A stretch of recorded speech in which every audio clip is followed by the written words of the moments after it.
আসসালামু আলাইকুম। আজকে হলো 15 রোজা। আজকে 15 রোজা, আজকে আমরা কোনো বুট ভুনা করিনি। বাজার থেকে এই যে পেঁয়াজি কিনে নিয়ে এসেছি।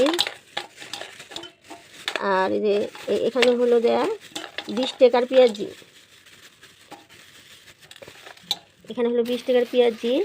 আর এই যে এখানে হলো দেয়া 30 টাকার বুট ভুনা, একদম অল্প। আর আমরা একবার এই যে এগুলো হলো দেয়া কিনে নিচ্ছি আজকে। এখানে হলো 30 টাকা আর এখানে হলো 20 টাকা। মোট হলো যে এটি করা 50 টাকা। আর আমরা এক বাটি বুট ভুনা করি, এক বসাই খেয়ে ফেলাই। এখানে হলো শরবত, এখানে সবগুলোর ভুসি আছে, তুতনা আছে, তাল মাগনা আছে, অনেক কিছু দিয়ে যে বাজারে বিক্রি করে সেগুলো কিনে নিচ্ছি। এগুলো সবগুলো দিয়ে আজকে শরবত বানাবো। এতদিন বানাইনি, কালকে কিনে নিচ্ছি। স্বাস্থ্যসম্মত, এগুলো খেলে নাকি সকল রোগ চলে যায়, সেজন্য কিনে নিচ্ছি। এখানে পুদিনা পাতা দিয়েছি, আদা দিয়েছি, শসা দিয়েছি। আমার মেয়ে আবার পুদিনা পাতা খায় না, আদা খায় না, আমি আবার খাই। এর জন্য আমরা দুইজন আলাদা আলাদা বানাবো। এখান থেকে মেয়েকে কিছু শসা দিয়ে দিই,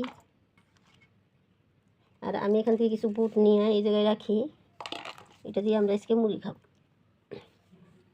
মুড়ি নিয়ে নিলাম।